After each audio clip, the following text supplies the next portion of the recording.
सभी प्रशिक्षुओं को मेरा नमस्कार।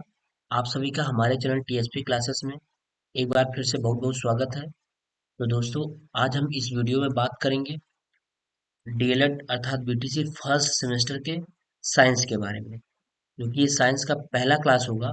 इसके पहले मैथ क्लास हो चुका है। तो आप दोस्तों बिल्कुल टीएसपी क्लासेस से जुड़ जाइए और यहाँ पर सारी क्लासेस सिस्टम से आपको प्रोवाइड कराई जाएंगी और बहुत ही अच्छी तरीके से इसको पढ़ाया जाएगा।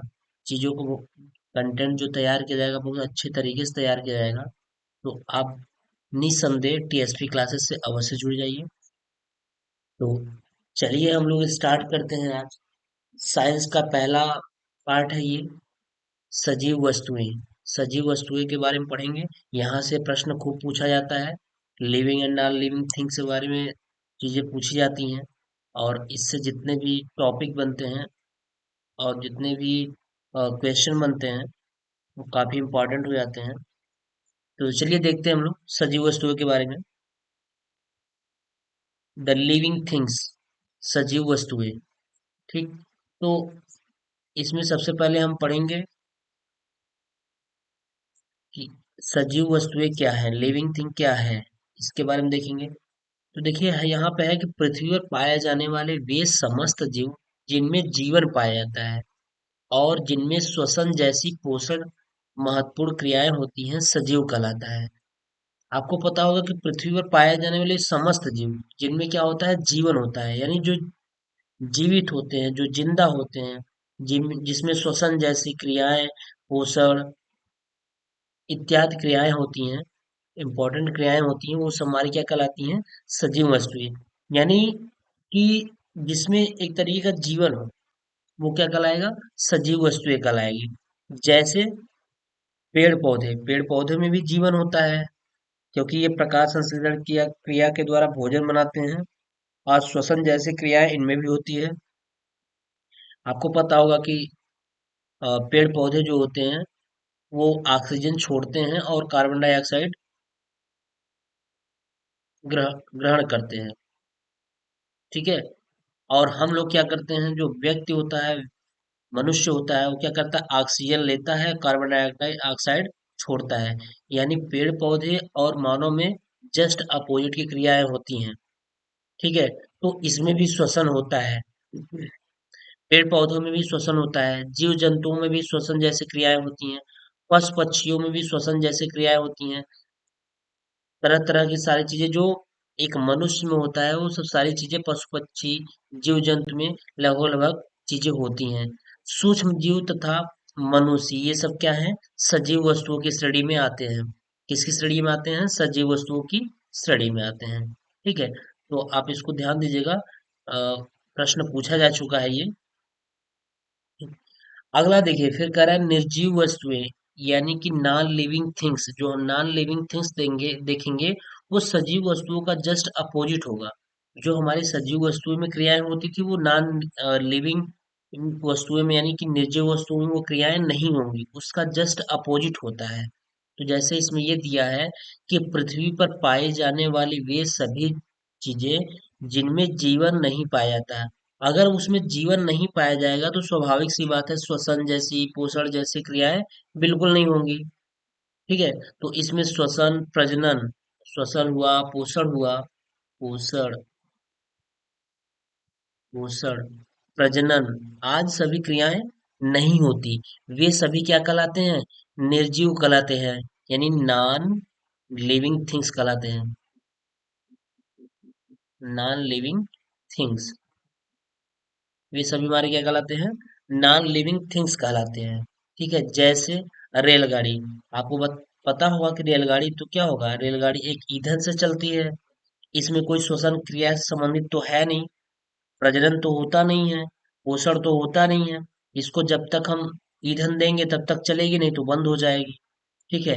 उसी प्रकार मोटर गाड़ी हुआ, बालू कोयला ये सब जो बनते हैं इन सब में क्या होता है, ये सब क्या है, निर्जीव नॉन लिविंग थिंग्स हैं।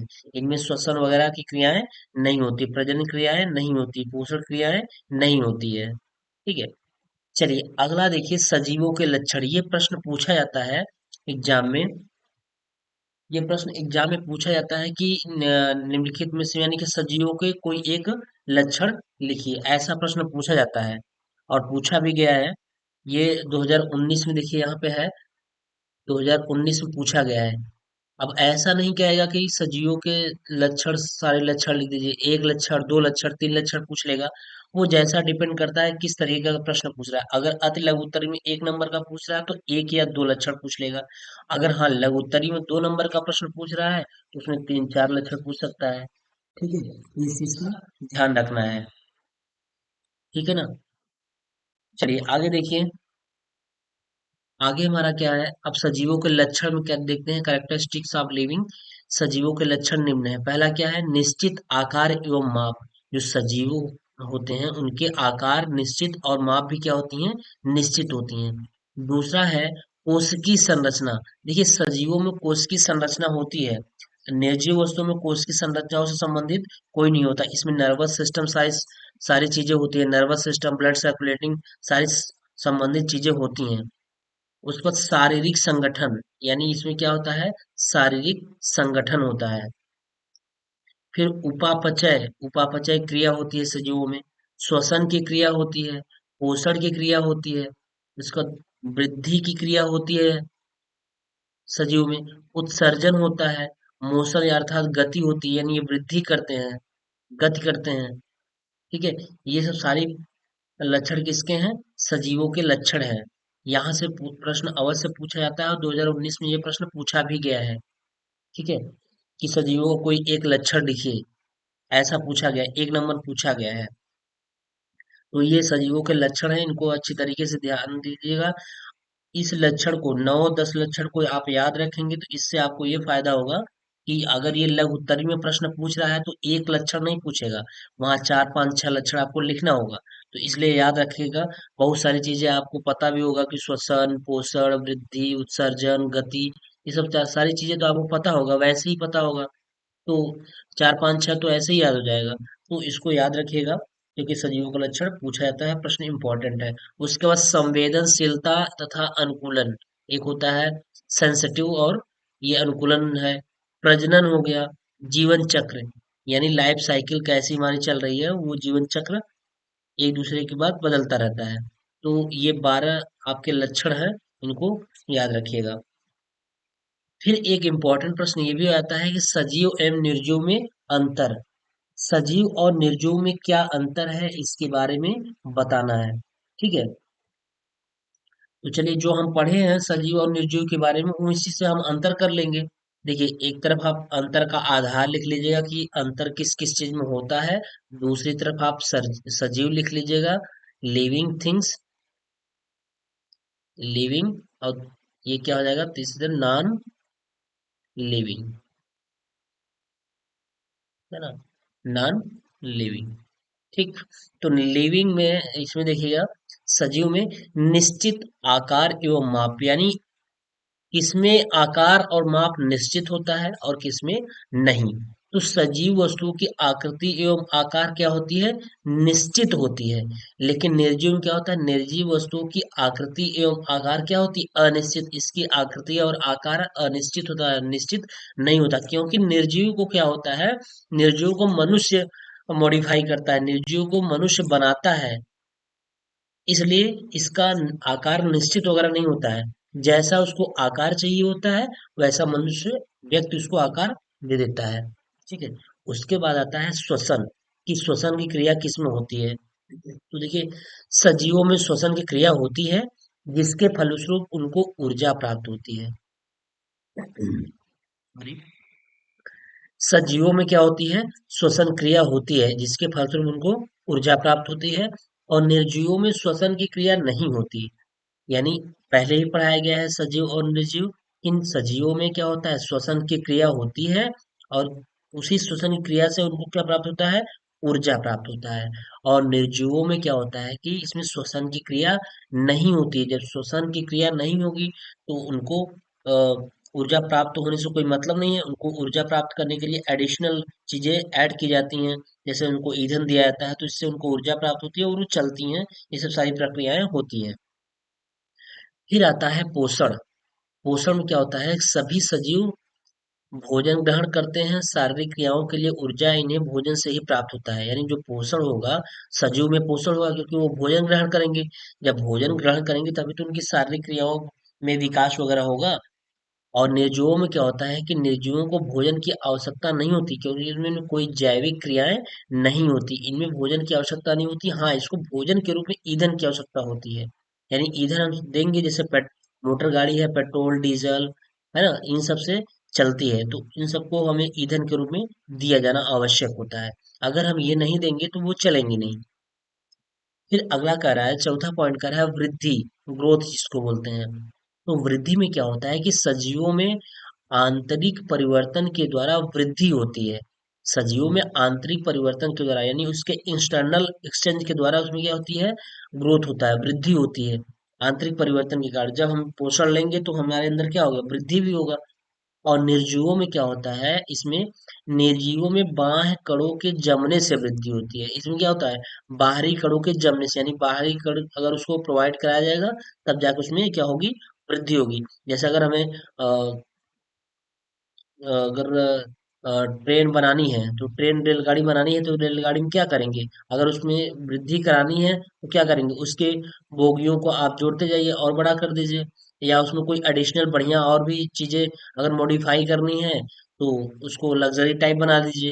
तो वो एडिशनल चीजें हो जाती हैं, आप उसमें ऐड करते हैं, आप अपनी उस चीजों को जोड़ते हैं, तो उससे उसका वृद्धि होता है। अदरवाइज वो अपने आप वृद्धि और विकास उसमें नहीं हो सकता। फिर अगला कह रहा है उत्सर्जन। उत्सर्जन देखिए क्या होता है, सजीवों के शरीर में विभिन्न रासायनिक क्रियाओं के फलस्वरूप उत्सर्जी पदार्थ उत्पन्न होते हैं।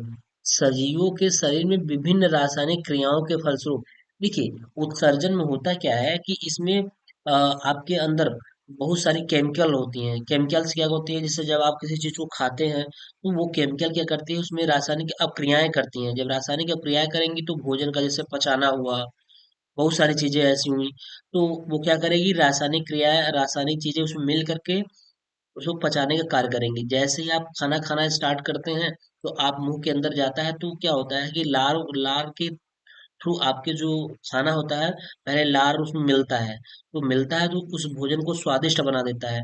और उसके बाद वो जाता है पेट के अंदर, तो वहां पे तमाम तरीके की रासायनिक क्रियाएं होती हैं जिससे हमारा अपशिष्ट पदार्थ एक तरफ हो जाता है, और अच्छी पदार्थ क्या होता है, वो खून ब्लड सर्कुलेशन के थ्रू पूरे बॉडी में पहुंच जाता है। तो ये रासायनिक क्रियाओं के थ्रू ही संभव है।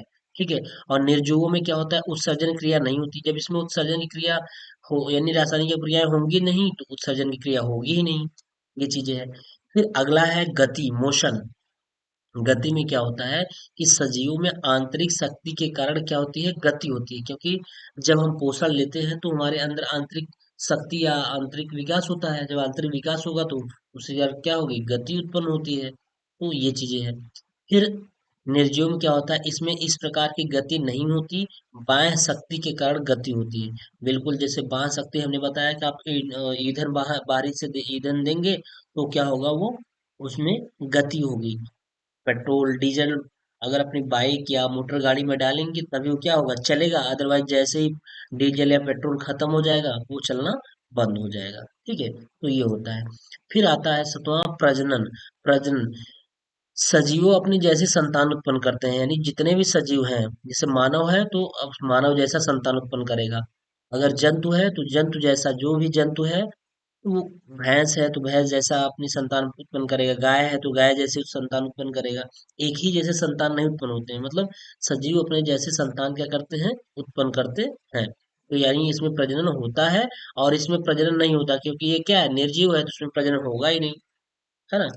ठीक है, चलिए, ये हुआ कि सजीव और निर्जीव में अंतर। अब बात आती है मानव निर्मित वस्तुएं।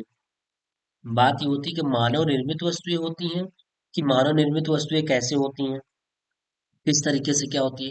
तो देखिए, मानव निर्मित वस्तुएं वह होती हैं जिसका निर्माण मनुष्य द्वारा स्वयं अपनी बुद्धि एवं कौशल के द्वारा किया जाता है। जैसे कंप्यूटर, मकान, गाड़ी, साइकिल, साबुन, कपड़ा, जितने भी चीजें आप यूज करते हैं, देखते हैं, वो सब मानव निर्मित वस्तुएं हो जाती हैं। मानव निर्मित वस्तुएं क्या करता है, वो अपनी बुद्धि, विवेक और कौशल के द्वारा क्या करता है, उसका विकास करता है, उसको बनाता है। कंप्यूटर मनुष्य ही बनाया है, ठीक है। तो जबकि दिमाग बहुत तेजी से कंप्यूटर काम करता है, बहुत फर्स्ट से गणनाएं कर लेता है, लेकिन बनाया किसने है? मनुष्य ने ही तो बनाया है। बस यहाँ ये है कि यहाँ जो चीजें हैं वो सारी इक्विपमेंट प्रयोग कर करके कंप्यूटर का निर्माण कर दिया गया। तो वेरी फास्ट चलता है ये, लेकिन बनाया तो मनुष्य के द्वारा गया है। मकान मनुष्य बनाता है, तरह तरह के डिजाइनर मकान, इतनी बेहतरीन मकान बना देता है, वो बनाता कौन है? मनुष्य के द्वारा ही बनाया जाता है। चाहे उसमें मशीन का प्रयोग करके बनाए, अगर मशीन का प्रयोग करेगा तभी मानव ही अपने दिमाग का प्रयोग करेगा, तभी जाके वो मशीन चलेगी। गाड़ी हुआ, गाड़ी जो जिससे आप चल रहे हैं, वही वो मनुष्य ही बनाया है। साइकिल, साबुन, कपड़ा, ये सब सारी चीजें क्या है? मानव निर्मित वस्तुएं हैं। तो कुल मिला के मानव निर्मित वस्तुएं में आप ये करेंगे जिनका निर्माण मनुष्य द्वारा स्वयं अपनी बुद्धि एवं कौशल के द्वारा किया जाता है। क्या कहलाता है? मानव निर्मित वस्तुएं, नॉन लिविंग थिंग्स जो होती हैं, वो मनुष्य के द्वारा बनाई जाती हैं। ये प्रश्न पूछा जाता है, तो इसको ध्यान रखिएगा। अब देखिए, जंतुओं और पौधों में समानता एवं अंतर। कह रहा है जंतुओं और पौधों में क्या समानताएं हैं और क्या अंतर है। ठीक है, इस चीज को ध्यान रखना है।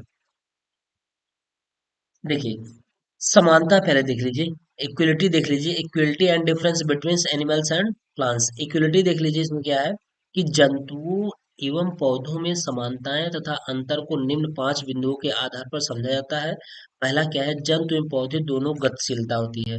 ये समानता है, हम समानता देख रहे हैं। जंतु एवं पौधे दोनों में क्या होती है? गतिशीलता होती है। फिर पौधे एवं जंतु दोनों को भोजन की आवश्यकता होती है। बिल्कुल सही है। भोजन हम भी बनाते हैं, भोजन पौधे भी बनाते हैं।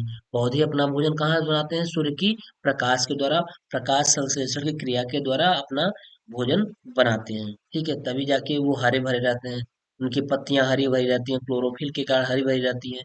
तो भोजन हम भी बनाते हैं, भोजन वो भी बनाते हैं। भोजन हम भी करते हैं, भोजन पौधे भी करते हैं। ठीक है। अगला तीसरा करा, पेड़ पौधे एवं जंतु दोनों में वृद्धि का गुण होता है। बिल्कुल, अगर वो भोजन कर रहे हैं, भोजन बना रहे हैं, तो स्वाभाविक सी बात है कि हमारे में वृद्धि हो रही, तो उनमें भी वृद्धि होगी।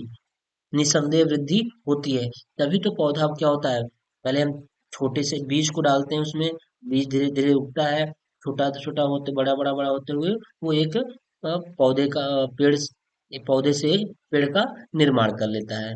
ठीक है, तो वो बड़ा होता है। जैसे बच्चा पहले बालक होता है, बालक से वो मनुष्य बन जाता है, धीरे धीरे क्या हो जाता है? प्रौढ़ावस्था, की अवस्था में चला जाता है। बाल विकास पढ़ेंगे कि शैशवावस्था, बाल्यावस्था, बाल्यावस्था, किशोरावस्था, फिर प्रौढ़ावस्था में चला जाता है। तो वही चीजें यहाँ पे है कि धीरे धीरे स्टेप उनका आगे चला जाएगा।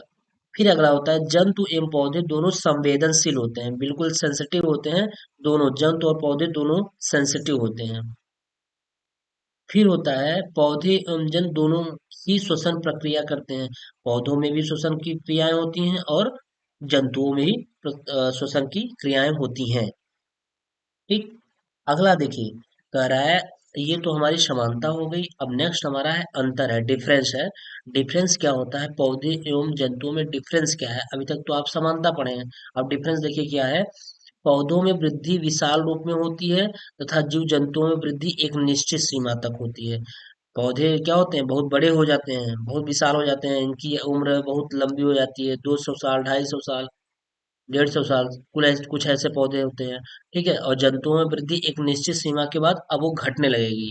ठीक है, ये चीज होता है। फिर उसके बाद, जीवों में संवेदना शक्ति अधिक तथा पौधों में संवेदना शक्ति कम होती है। जो जीव होते हैं उसमें संवेदना शक्ति अधिक होती है, लेकिन पौधों में संवेदना शक्ति नहीं होती, यानी बहुत कम होती है संवेदना शक्ति। ये चीजों को समझ नहीं पाते हैं। और जीव क्या आते हैं? चीजों को समझते हैं, डरते हैं, देखते हैं चीजों को। ठीक है, तो इसलिए संवेदनाएं की क्रिया जीवों में अधिक होती है और पौधों में संवेदना की क्रिया कम होती है। देखिए, संवेदना में आता क्या है? जैसे भय, क्रोध,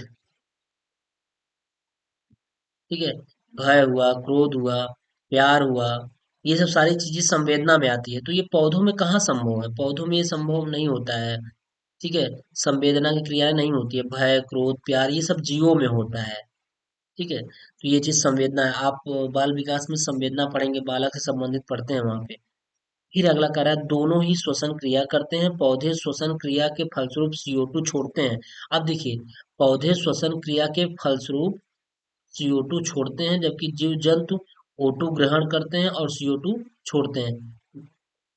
देखिए, O2 ये ग्रहण करते हैं, जो हमारे जीव जंतु हैं O2 ग्रहण करते हैं, और श्वसन पौधे क्या होते हैं, पौधे CO2 ग्रहण करते हैं। ये यहाँ पे गलत लिखा गया है। CO2 ये ग्रहण करते हैं और क्या करते हैं, O2 छोड़ते हैं। पौधे O2 छोड़ते हैं। अगर पौधे O2 नहीं छोड़ेंगे तो क्या होगा, मनुष्य को दिक्कत होगा। ठीक है, कार्बन डाइऑक्साइड बहुत खतरनाक गैस होती है, तो हम क्या करते हैं, ऑक्सीजन लेते हैं और कार्बन डाइऑक्साइड छोड़ते हैं। और पौधे क्या करते हैं, वो ऑक्सीजन छोड़ते हैं और कार्बन डाइऑक्साइड लेते हैं। जो हम छोड़ते हैं वो लेते हैं, और जो हम लेते हैं वो छोड़ते हैं। ठीक है, ये चीज होती है। फिर अगला कह रहा है जीव अपने भोजन के लिए पौधों का उपयोग करते हैं, जबकि पौधे अपने भोजन के लिए जीवों का उपयोग नहीं करते। जीव अपने भोजन के लिए क्या करते हैं, जो जीव हैं, जैसे हम लोग भी हैं, तो ये क्या करते हैं, अपना भोजन पौधों से कर लेंगे। लेकिन पौधे अपना भोजन क्या करते हैं, वो जीवों पर डिपेंड नहीं होते। वो प्रकाश संश्लेषण की क्रिया के द्वारा अंदर ही, अपना जमीन के अंदर ही क्या कर लेते हैं, भोजन बना लेते हैं। वो किसी जीव को मारते नहीं है, किसी जीव को उनसे नहीं मतलब होता है। वो अपना भोजन मिट्टी से ही प्राप्त कर लेते हैं। प्रकाश संश्लेषण क्रिया के द्वारा मिट्टी से अपना भोजन प्राप्त कर लेते हैं। चलिए, ये तो रहा आपका मानव सॉरी जंतुओं और पौधों में समानता एवं अंतर। इंपॉर्टेंट पॉइंट है, इसको ध्यान रखिएगा। फिर अगला आता है अनुकूलन।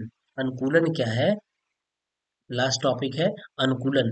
अनुकूलन क्या चीजें हैं,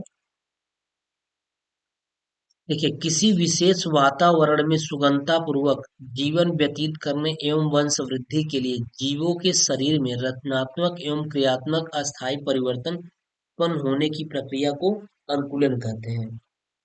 ये चीजों को समझिए बहुत ध्यान से, कि किसी विशेष वातावरण में सुगमता पूर्वक जीवन व्यतीत करने एवं वंश वृद्धि के लिए जीवों के शरीर में रचनात्मक एवं क्रियात्मक अस्थायी परिवर्तन उत्पन्न होने की प्रक्रिया को अनुकूलन कहते हैं। देखिए, अनुकूलन का मतलब ये है कि जैसे हमारा वातावरण कैसा भी हो, कभी कभी वातावरण बहुत गर्म हो जाता है, और कभी कभी वातावरण क्या हो जाता है, बहुत ठंडा हो जाता है। तो अनुकूलन का मतलब जी जो जो जीव जंतु होते हैं, अगर उस परिस्थिति में अपने आप को ढाल लेते हैं तो वो अनुकूलन की अवस्था में हो जाते हैं। बहुत ज्यादा ठंडी हो गई, तब भी वो अपने आप को ढाल लिए, एडजस्ट कर लिए, और सारी क्रियाएं एडजस्ट करने के साथ साथ सारी क्रियाएं कर लेंगे, वही अनुकूलन की स्थिति में आ जाते हैं। तो वही कह रहा है ना, कि किसी विशेष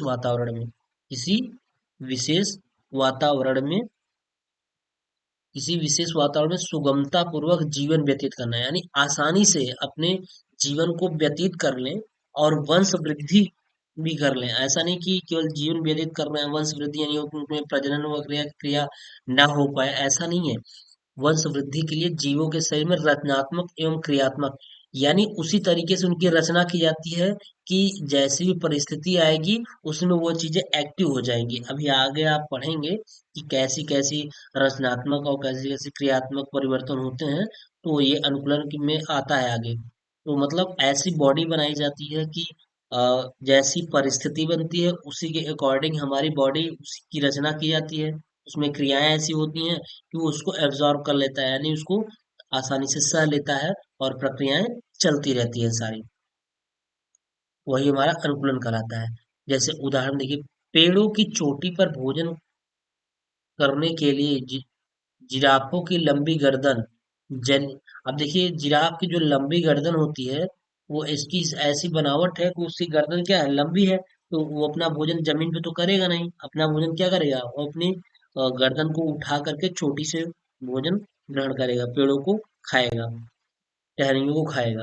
फिर उसके बाद जलीय मछलियों और स्तनधारियों के सुव्यवस्थित शरीर, यानी देखिए, मछलियां हैं, इनके शरीर इस तरीके से बने हैं कि ये पानी में ही रहने के लायक हैं। ठीक है, पानी में ही रहेंगे, इनकी शरीर की बनावट इस तरीके से है, चिकनी बनावट होती है ना। और मोम जैसा उसमें फिसलन होता है, तो जिससे वो पानी से अगर बाहर निकलेगी तो उसमें पानी नहीं रहेगा, वो सब पानी चिकनी बनावट होने के कारण पानी बाहर हो जाता है। तो स्तनधारियों को सुव्यवस्थित शरीर, उड़ने वाले पक्षियों और स्तनधारियों की हल्की हड्डियां, अब समझिए जो पक्षी उड़ते हैं उनकी हड्डियां क्या होती हैं, हल्की होती हैं, पतली होती हैं, हल्की होती हैं। अगर आपके जैसी हड्डियां रहती तो क्या वो उड़ पाते? संभव नहीं था। उड़ तो पाते, लेकिन इतनी ऊंचाइयां और इतना देर तक उड़ना संभव नहीं था। तो इसलिए इनकी हड्डियां क्या बनाई जाती हैं, हल्की बनाई जाती हैं, पतली बनाई जाती हैं।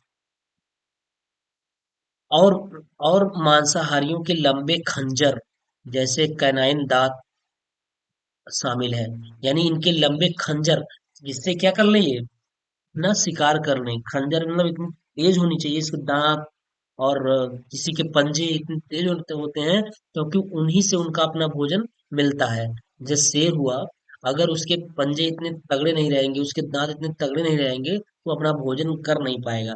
तो इसलिए सारी परिस्थितियों के अकॉर्डिंग सारी चीजों को बनाया गया है। सारी चीजें प्रकृति के द्वारा दिया गया है कि किसको किस चीज की आवश्यकता है, वही उसका अनुकूलन हो जाता है। ठीक है, तो ये रहा अनुकूलन। अब आता है मरुस्थलीय पौधों की पत्तियों का कांटे के रूप में रूपांतरित होने का क्या कारण है? मरुस्थल, देखिए मरुस्थलीय पौधों को पत्तियों का कांटों के रूप में रूपांतरण, यानी पत्तियां कांटे के रूप में वहां रूपांतरित क्यों हो जाती है, उसका क्या कारण है, ऐसा क्यों हो जा रही है? तो ये प्रश्न बहुत ही इंपॉर्टेंट है। 2016 और 2019 दो बार पूछा गया है ये प्रश्न, तो इसको ध्यान दीजिएगा कि इसकी जो मरुस्थल की जो पौधों की जो पत्तियां होती हैं, ये कांटे के रूप में क्यों रूपांतरित, क्यों बदल जाती हैं? तो आइए देखते हैं हम लोग। देखिए, पत्तियों की सतह से पानी निरंतर वाष्प बनकर उड़ता रहता है, यानी पत्तियों की जो सतह होती है उससे पानी हमेशा क्या होता है, वाष्प बन करके उड़ता रहता है। मरुस्थलों में पानी की कमी के कारण वहां का वातावरण शुष्क होता है, यानी जो पत्तियां की सतह है उससे हमेशा पानी निरंतर वाष्प बन के क्या होता रहेगा, हीट होकर के वाष्प बन करके उड़ता रहेगा। लेकिन मरुस्थल में क्या होता है कि पानी की कमी है, वहां का वातावरण क्या है, शुष्क है। अतः पत्तियों से पानी वाष्प बनकर उड़ न जाए। अगर वहां से पत्तियां पानी बन करके उड़ जाए, नहीं वाष्प बन करके उड़ जाएगी, तो क्या हो जाएगा, पत्तियां सूखने लगेंगी, क्योंकि वहां का जो वातावरण है वो शुष्क है, पानी की वहां कमी है। तो इसी के कारण पत्तियों से पानी का वाष्प बनकर उड़ न जाए, इसी इसके लिए पत्तियां कांटों के रूप में बदल जाती हैं। जब पत्तियां वहां के कुछ दिन के बाद कांटों के रूप में बदल जाएंगी, तो जो पत्तियों का जो क्षेत्रफल था, जो चौड़ा था, अब वो सिकुड़ जाएगा। तो उसमें क्या होगा कि पानी की कमी नहीं हो पाएगी, यानी वो अ, वाष्प बन करके नहीं उड़ेगा। तो इसी वजह से क्या हो जाता है कि उसकी पत्तियां कांटों के रूप में बदल जाती हैं। इन पौधों के तने हरे एवं चपटे होते हैं। जो इनका तना होता है हरा और चपटा होता है, और भोजन बनाने का कार्य करता है। इसका तना जो होता है, ये भोजन बनाने का क्या करता है, कार्य करता है। तो अब आपको समझ में आ गया होगा कि पत्तियां कांटों के रूप में क्यों रूपांतरित हो जाती हैं। क्योंकि मरुस्थल में क्या होता है कि मरुस्थल में पानी की कमी है और वहां का वातावरण शुष्क है। तो जो पत्तियां हैं वो क्या करती हैं कि वाष्प बन करके वो पत्तियों के जो पानी होते हैं वाष्प बन करके धीरे धीरे उड़ते जाते हैं। तो अगर ऐसे उड़ते ही रहेंगी पत्तियां, तो पत्तियां धीरे धीरे, पत्तियां की वो जो वाष्प उड़ते ही रहेंगे, तो पत्तियां क्या हो जाएंगी, धीरे धीरे सूख जाएंगी। जब सूख जाएंगी तो दिक्कतें होंगी। तो इसलिए क्या करती है पत्तियां, अपने आप को कांटों के रूप में क्या कर लेती हैं, परिवर्तित कर लेती हैं, जिससे उसका क्षेत्रफल कम हो जाएगा। जब क्षेत्रफल कम हो जाएगा तो वाष्प जो बनकर उड़ रहा था वो अब नहीं उड़ेगा। तो इसी वजह से वो अपना रूपांतरित कर लेती है कांटों के रूप में। ठीक है, तो ये था। अब इनकी विशेषता क्या है, देखिए, तने का छोटा टुकड़ा तोड़कर देखा जाए तो यह अंदर से स्पंज जैसा जल युक्त एवं लसदार होता है। यानी तने को अगर तोड़ा जाए, उसके टुकड़े को तोड़ा जाए, तो वो अंदर से स्पंज, यानी स्पंज मतलब क्या होता है, गद्देदार, स्पंज जैसा जल युक्त, यानी जल से भरा रहता है तथा लसदार होता है। अपने अंदर अधिक पानी संचित कर लेता है, यानी ये क्या कर लेगा, अपने अंदर क्या कर लेगा, पानी अधिक स्टोर कर लेता है, संचित कर लेता है। कांटे जैसी संरचना जल की हानि को कम करती है। यानी अगर ये कांटे जैसी संरचना बना लेगा तो जल वाष्प के रूप में उड़ रहा था वो उड़ेगा नहीं, कम से कम बहुत कम ना के बराबर उड़ेगी। और चरने वाले जंतुओं से पौधों की रक्षा भी करता है, बिल्कुल। अगर ये कांटों के रूप में बन जाएगा तो जो चरने वाले जंतु हैं इसको छुएंगे नहीं। नहीं तो पत्तियां क्या रहेगा, केवल पत्तियों के रूप में रहेगा तो वो पत्तियां खा जाएंगी। और यहाँ मरुस्थलों में थोड़ी सी दिक्कत होती है, पौधों वौधों की बड़ी दिक्कतें होती हैं। वहाँ हर पौधे नहीं उग सकते, क्योंकि जो पौधे जिनको पानी हमेशा चाहिए उनके लिए तो संभव नहीं है कि मरुस्थल में पौधे उग सके। तो इसलिए पौधों की संख्या वहाँ कुछ ही पौधे होते हैं जो उग पाते हैं। तो इसके जो पत्तियां होती हैं, पत्तियों को कांटों के रूप में रूपांतरित करने के कई कारण होते हैं। पहली चीज तो ये है कि उसका वाष्प बन करके न उड़े, यानी उसमें पानी की कमी ना हो, पानी की कमी ना हो। और दूसरी चीज क्या, कि पौधों को चरने से बचाया जा सके, पौधों को चरने से वो बच सके। ठीक, जब कांटों के रूप में हो जाएंगी तो ये पत्तियां को जो है जीव चर नहीं, यानी जंतु चर नहीं पाएगा। जब चर नहीं पाएगा तो उन्होंने पौधों की रक्षा होगी, पौधे हमारे पड़े रहेंगे। ठीक है, तो ये था आपका साइंस का फर्स्ट पार्ट, जो कि इम्पोर्टेंट इम्पोर्टेंट प्रश्न है। इसमें जो भी आपको दिया जाएगा बिल्कुल इम्पोर्टेंट चीजें दी जाएगी, फालतू नोट्स में नहीं रहेगा। चीजें वही रहेंगी जो हमेशा पूछा जाता है, और जो आने की संभावनाएं हैं वही चीजें यहाँ पे मेंशन किया जाएगा। जो आपका ये नोट्स रहेगा इसमें वही चीजें दी जाएंगी। तो ऐसे इसी तरीके से आपको नोट्स प्रोवाइड कराया जाएगा, इसी तरीके से सारी कंटेंट प्रोवाइड कराया जाएगी। आप बिल्कुल टीएसपी क्लासेस से जुड़ जाइए, यहाँ पे फालतू की चीजें कुछ भी नहीं होंगी। जो भी होगा बिल्कुल सटीक और तगड़ी होगी आपके एग्जाम के लिए। ठीक है, तो आप इस तरीके के कंटेंट को पाने के लिए आप बिल्कुल टीएसपी क्लासेस से जुड़ जाइए। और अगर आपका कोई क्वेश्चन है तो आप कमेंट अवश्य करिए, उस कमेंट को देखा जाएगा और उसका निस्तारण अवश्य किया जाएगा। तो ठीक है, और अगर आप हमारे इस चैनल पे नए होंगे तो प्लीज चैनल को सब्सक्राइब कर लीजिएगा और अपने दोस्तों के साथ शेयर अवश्य कर दीजिएगा। और वीडियो देखने के बाद प्लीज एक लाइक तो कर ही दीजिएगा। ठीक है, चलिए इसके सेकंड पार्ट को हम लेकर के नेक्स्ट वीडियो में आते हैं। तब तक के लिए आप पढ़ाई करते रहिए, मिलेंगे हम नेक्स्ट वीडियो में। तब तक के लिए बाय।